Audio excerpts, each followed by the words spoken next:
পরিপূর্ণভাবে ইসলামে দাখিল হওয়ার ক্ষেত্রে আমাদের যে কাজ করতে হবে সেটি হলো সকল প্রকার বান্দার হক আমাদেরকে আদায় করতে হবে। আল্লাহ রাব্বুল আলামিন আমাদেরকে তার যে আদেশ নিষেধগুলো আমাদেরকে মেনে চলতে বলেছেন, এর মধ্যে বেশ কিছু বিষয় আল্লাহ রেখেছেন যেগুলো মানবাধিকার সংশ্লিষ্ট, মানুষের অধিকার সংশ্লিষ্ট। শুধু মানুষ নয়, অন্যান্য প্রাণীকুল, অন্যান্য সৃষ্টি, এমনকি পোকামাকড়, এমনকি বৃক্ষ তরুলতা, এই সবগুলোর অধিকার আল্লাহ তাআলা আমাদের উপর রেখেছেন। আমাদের কর্তব্য আছে নিজের প্রতি, নিজের পরিবারের সদস্যদের প্রতি, মুসলমানদের প্রতি, প্রতিবেশীদের প্রতি, এমনকি অমুসলমানদের প্রতি, মানুষ তো বটে, এমনকি পশু পাখির প্রতি, কীট পতঙ্গের প্রতি, এমনকি নিষ্প্রাণ আল্লাহর যেসব সৃষ্টি আছে সেগুলোর প্রতি, সবকিছুর প্রতি আমাদের দায়বদ্ধতা আছে, আমাদের জবাবদিহিতা আছে। আপনি নামাজ ভালো পড়লেন, মুসলমান হিসাবে আপনি ভালো হওয়ার চেষ্টা করলেন, ইমানটাকেও খাঁটি করলেন, কিন্তু আপনি মানুষের অধিকার নষ্ট করলেন, মানুষের হক নষ্ট করলেন, মানুষকে কষ্ট দিলেন, মানুষ প্রতি জুলুম করলেন, মানুষের হক মেরে খাইলেন, মানুষের টাকা মেরে দিলেন।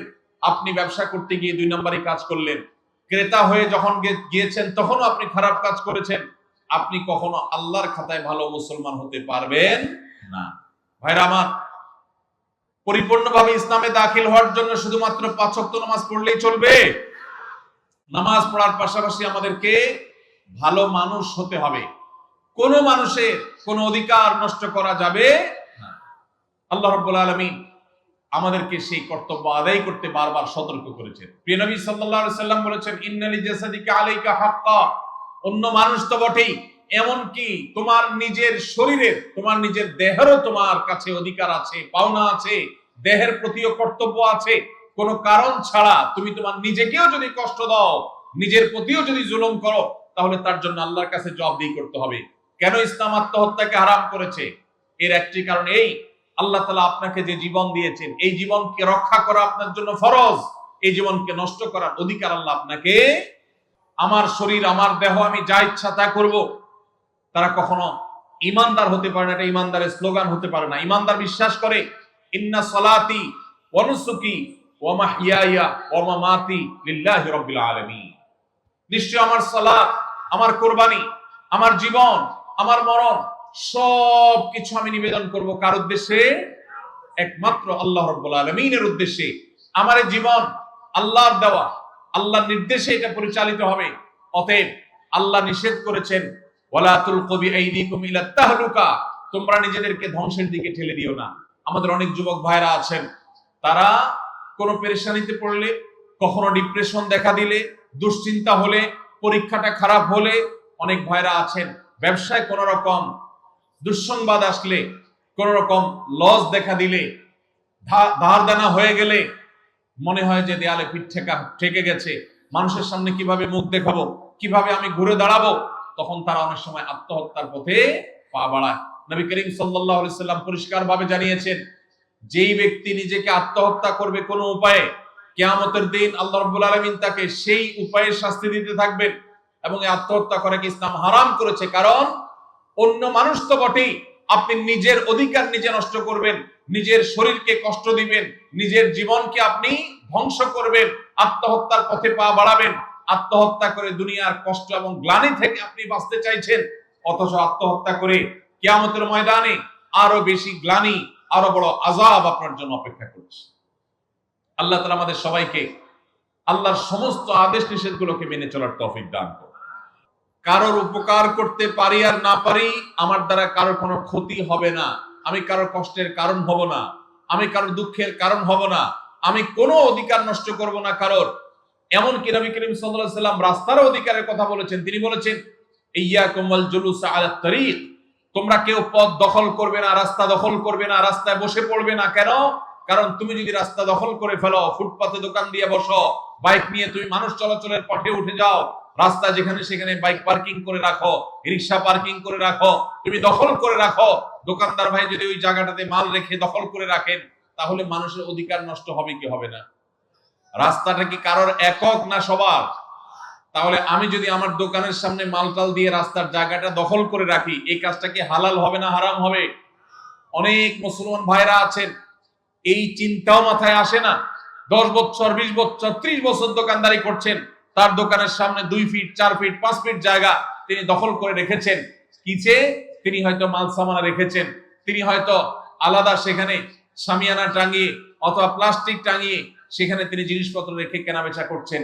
অনেক দোকান, অনেক গাড়িওয়ালা ভাইরা আছেন, বাইকওয়ালা ভাইরা আছেন, যেখানে পার্কিং করা যায় সেটা তো বটেই, এমনকি যেখানে পার্কিং করলে রাস্তার উপরে পার্কিং করা হবে, মানুষের চলাচলে ব্যাঘাত হবে, রাস্তা গাড়ির জ্যাম হয়ে যাবে, সেই জায়গা পর্যন্ত তারা পার্কিং করে রাখেন।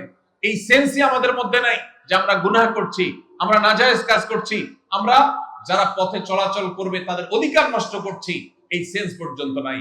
এমনকি আমাদের দেশে অনেক মসজিদ আছে, যেই মসজিদের সিঁড়ি মসজিদের সীমানা পার হয়ে রাস্তা পর্যন্ত চলে গেছে, আছে না নাই? অনেক মসজিদ আছে, বিশেষ করে শহরে দেখা যায়, ঢাকা শহরে, যে মসজিদের সীমানা এটা পার হয়ে রাস্তায় 2 ধাপ 3 ধাপ সিঁড়ি চলে গেছে। অনেক বাড়িওয়ালা আছে ঢাকা শহরে, এমনকি গ্রামেও, যারা নিজেদের বাড়িতে উঠার জন্য স্লোপ করে দিয়েছেন গাড়ি বাইক তোলার জন্য, রাস্তার 1 বিঘত 2 বিঘত 1 ফিট 2 ফিট জায়গা দখল করে ফেলেছেন। এটা কি হালাল না হারাম?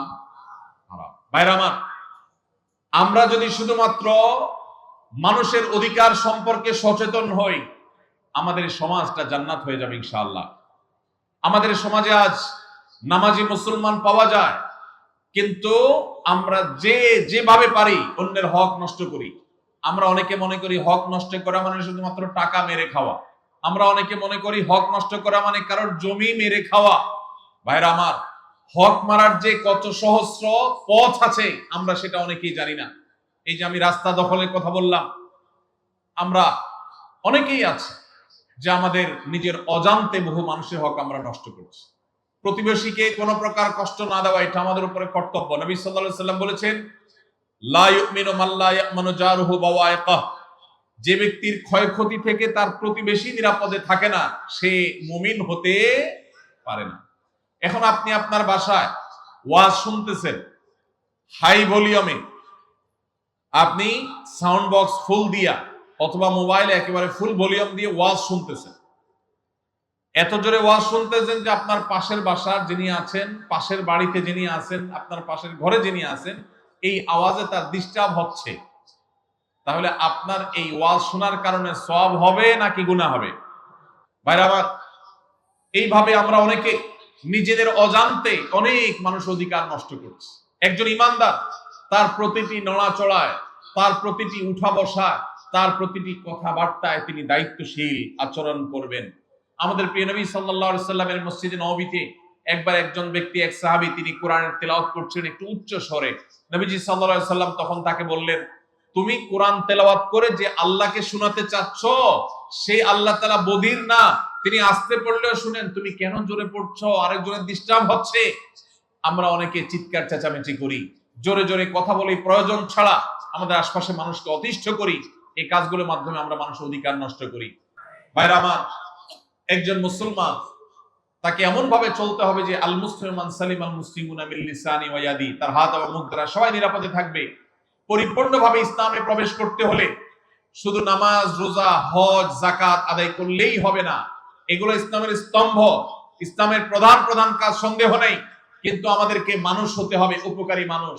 এমন মানুষ হতে হবে এলাকার সবাই সাক্ষ্য দিবে যে তার মতো মানুষ হয় না, কারোর ক্ষতি কোনোদিন করে নাই, পারতপক্ষে কারোর একটা টাকা মেরে খাই নাই, কারোর সাথে চিটারি করে নাই, ছল ছাতুরি করে নাই, বাহানা করে নাই, প্রতারণা করে নাই, 2 নাম্বারি করে নাই, কারোর হক মেরে খায় নাই, কাউকে গালি দেয় নাই, কারোর সাথে ঝগড়া করে নাই, কারোর কোনো কষ্টের কারণ হয় নাই। এই রকম সার্টিফিকেট আপনার সমাজ থেকে যদি আপনি আদায় করতে পারেন, মানুষ যদি আপনাকে সেটা বলার মতো জীবন গঠন করতে পারেন, তাহলে আপনি হলেন সেই মুসলমান যেই মুসলমানের জন্য আল্লাহ জান্নাতুল ফিরদাউসকে তৈরি করেছেন, যে মুসলমানের জন্য সব সুসংবাদ কোরআনে রয়েছে। সেই মুসলমান হতে হলে আমাদেরকে অধিকার সচেতন হতে হবে। আল্লাহ আমাদের সবাইকে মানুষের অধিকার সম্পর্কে সচেতন হওয়ার তৌফিক দান করুন।